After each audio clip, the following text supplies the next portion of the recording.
आई series की night bulletin दिन भर बिहार में आपका स्वागत है। खबरों की शुरुआत करेंगे, लेकिन उससे पहले एक नजर डालते हैं आज की सुर्खियों पर। जमालपुर पहुंचे केंद्रीय मंत्री अश्विनी वैष्णव, किया बड़ा ऐलान। दिल्ली दौरे पर जा रहे सीएम नीतीश एनडीए की बैठक में होंगे शामिल। तेजस्वी ने केंद्र सरकार से कहा, पाकिस्तान के खिलाफ विपक्ष सरकार के साथ। राहुल गांधी पर भड़के दिलीप जायसवाल, नेहरू परिवार को गुलामी की आदत।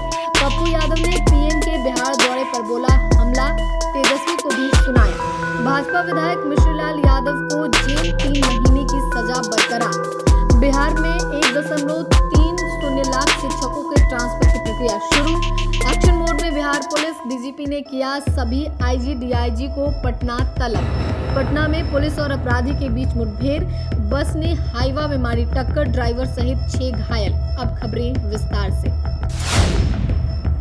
केंद्रीय रेल मंत्री अश्विनी वैष्णव बिहार दौरे पर हैं। वो पटना से विशेष ट्रेन के जरिए मुंगेर के जमालपुर पहुंचे। जमालपुर में रेलवे स्टेशनों की स्थिति का जायजा लिया, साथ ही कई योजनाओं की सौगात भी दी। जमालपुर रेल कारखाना एशिया का पहला रेल कारखाना है। यहाँ मॉडर्न 4.0 तकनीक है, उसका केंद्रीय रेल मंत्री ने निरीक्षण किया। केंद्रीय रेल मंत्री अश्विनी वैष्णव 17 साल बाद जमालपुर पहुंचे। रेल कारखाना जमालपुर में रेल मंत्री ने कई योजनाओं का उद्घाटन और शिलान्यास कर रेल कर्मियों से मिलकर बातचीत की। वहीं रेल मंत्री ने कहा कि सेंटर ऑफ एक्सीलेंस बनाने के लिए एक्शन प्लान तैयार कर लिया गया है। इस विश्व स्तरीय संस्थान में वेल्डिंग, हाइड्रोलिक्स, न्यूरोमेटिक्स एवं मैकेट्रॉनिक्स ब्रांच की पढ़ाई होगी।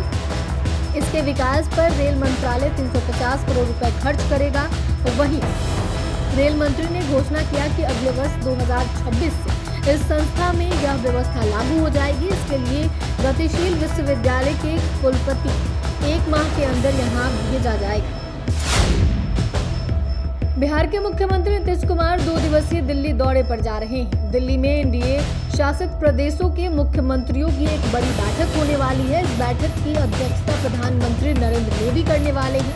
इस बैठक में एनडीए शासित राज्यों के मुख्यमंत्रियों के कामकाज की समीक्षा की जाएगी। केंद्र की एनडीए सरकार द्वारा जो काम किया जा रहा है उस पर मुख्यमंत्रियों से फीडबैक लिया जाएगा। 25 मई को होने जा रही है इस बैठक के लिए मुख्यमंत्री नीतीश कुमार कल शनिवार को दिल्ली जाएंगे।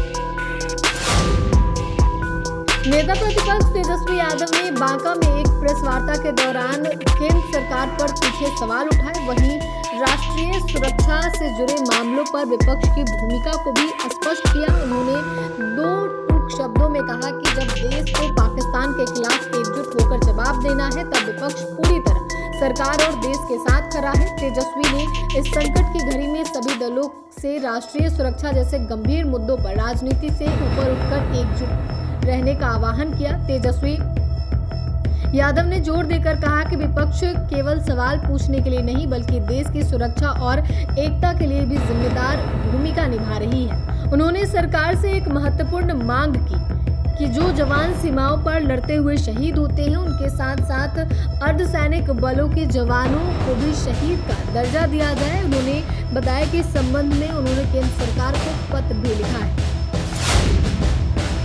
बीजेपी के प्रदेश अध्यक्ष दिलीप जायसवाल राहुल गांधी पर उखड़ गए और अपशब्द कह दिया। दिलीप जायसवाल ने पाकिस्तान और चीन का नाम लेकर यह भी कहा कि नेहरू परिवार को गुलामी की आदत लग गई है। ये लोग नमक हराम हैं, देश का खाते हैं और दूसरे का गुण गाते हैं। नेहरू का परिवार दूसरे देश के लोगों का ज्यादा समर्थक बन जाता है। पाकिस्तान का, चीन का देश बेनकाब करेगा और ऐसे नेताओं को जो खाते हैं हिंदुस्तान का गुणगान पाकिस्तान का और चीन का करते हैं, ऐसे नेताओं की जनता पहचान करेगी और देश से बहिष्कृत करेगी। नरेंद्र मोदी के नेतृत्व में भारत मजबूत है। भारत नए रूप में दुनिया के सामने पेश हो रहा है। इस तरह का ऑपरेशन हुआ है, पूरी दुनिया याद रखेगी। निर्दलीय सांसद पप्पू यादव ने दिल्ली से पटना पहुंचते ही ऑपरेशन सिंदूर पर सवाल खड़ा करते हुए पीएम मोदी पर जोरदार हमला बोला। इस दौरान पप्पू यादव ने आरजेडी नेता तेजस्वी यादव को भी निशाने पर लिया और कहा राहुल गांधी के नेतृत्व में बिहार चुनाव लड़ा जाएगा तभी जीत मिलेगी। दरअसल आगामी 29 मई को पीएम मोदी बिहार दौरे पर पहुंच रहे हैं। पटना पहुंचे पूर्णिया सांसद पप्पू यादव ने तो उन्हें सिंदूर का सौदागर तक बता दिया। बिहार में बढ़ते अपराध पर जमकर हमला बोला। उन्होंने कहा कि लोग माफिया को टिकट दे रहे हैं, शराब माफिया को टिकट दे रहे हैं, बालू माफिया को टिकट दे रहे हैं, अपराध कहां से कम होगा। उन्होंने तेजस्वी का नाम लिए बिना कहा कि पहले तो ऐसे दल अपराधियों को टिकट देना बंद करे, अपने दल में शामिल करना बंद करे, उसके बाद बात करें। यहाँ किसी को कोई फिक्र नहीं है। भाजपा विधायक मिश्र लाल यादव को एमपी एमएलए कोर्ट ने 3 महीने की सजा और 500 रुपए का अर्थदंड सुनाया गया है। यह सजा एडीजे 3 सुमन कुमार दिवाकर की अदालत में सुनाई और पहले से दी गई सजा को बरकरार रखा गया है। आज से मिश्र लाल यादव की सजा की अवधि शुरू हो गई है। कोर्ट के फैसले के बाद उन्हें जेल भेज दिया गया है। मामले की सुनवाई के दौरान अदालत परिसर में सुरक्षा के व्यापक इंतजाम किए गए थे। बिहार में शिक्षकों के ट्रांसफर और स्कूल आवंटन के लिए गाइडलाइन जारी की गई है, यानी कि बिहार में आज से ही शिक्षकों के ट्रांसफर की प्रक्रिया शुरू हो गई है। अब 15 जून से जिन शिक्षकों का जहां ट्रांसफर होगा उनकी जानकारी पब्लिक डोमेन में जारी, शेष शिक्षकों का ट्रांसफर दूसरे चरण में होगा कर दिया जाएगा। बिहार में शिक्षकों के ट्रांसफर को लेकर शिक्षा विभाग के एसीएस एस सिद्धार्थ ने गाइडलाइन जारी करते हुए बताया कि 15 जून तक विद्यालय आवंटन की प्रक्रिया पूरी कर ली जाएगी। एसीएस एस सिद्धार्थ ने बताया कि इस प्रक्रिया के तहत लगभग 1,30,000 शिक्षकों का ट्रांसफर होगा। शिक्षकों की सूची सभी डीईओ के लॉगिन में भेज दिया गया है। हालांकि डीईओ के लॉगिन में शिक्षक का नाम और आईडी नहीं दिखेगा, वहां सिर्फ शिक्षक की कोटि, विषय, वर्ग और पंचायत की जानकारी ही उपलब्ध होगी। सभी शिक्षक 23 जून से 30 जून तक अपने नए स्कूलों में योगदान देंगे। योगदान देते ही उन्हें स्वचालित रूप से विरमित समझाया जाएगा। हस्तांतरण के बाद शिक्षकों के लिए नए स्कूल में योगदान करना अनिवार्य होगा। बिहार पुलिस अब एक्शन मोड में है। 27 मई को डीजीपी मुख्यालय में राज्य स्तर पर एक महत्वपूर्ण समीक्षा बैठक आयोजित की जा रही है।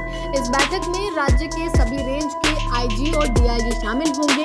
बैठक की अध्यक्षता डीजीपी करेंगे और उनसे सीधा सवाल पूछे जाएंगे कि किन अपराधियों को अकूत संपत्ति अर्जित करने के आरोप में चिन्हित किया गया है और अब तक कितनी संपत्ति जब्त या जब्ती के लिए प्रस्तावित की गई है। बैठक में यह भी पूछा जाएगा कि 1 से 20 मई के बीच रेंज के अंतर्गत आने वाले जिलों में घटित गंभीर आपराधिक मामलों जैसे हत्या, डकैती, लूट, आर्म्स एक्ट और पॉक्सो में कितने अपराधियों की गिरफ्तारी हुई है और कितने अभी फरार हैं।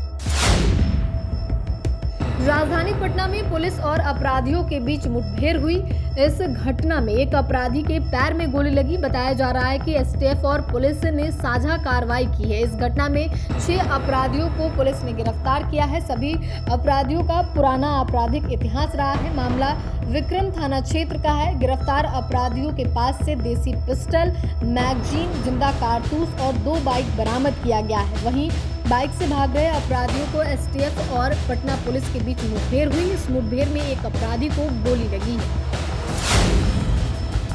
राजधानी पटना में एक बार फिर से रफ्तार का कहर देखने को मिला है, जहां एक बस ने सड़क पर खड़े हाईवा में जोरदार टक्कर मार दी, जिसके बाद बस में सवार करीब आधा दर्जन यात्री बुरी तरह जख्मी हो गए, जिन्हें इलाज के लिए अस्पताल भेजा गया है। मामला फतुहा थाना क्षेत्र के पटना बख्तियारपुर 4 लेन का है, जहां नालंदा के हरनौत से आ रही बस ने फतुहा में मुख्य मार्ग पर खड़े एक हाईवे में टक्कर मार दी।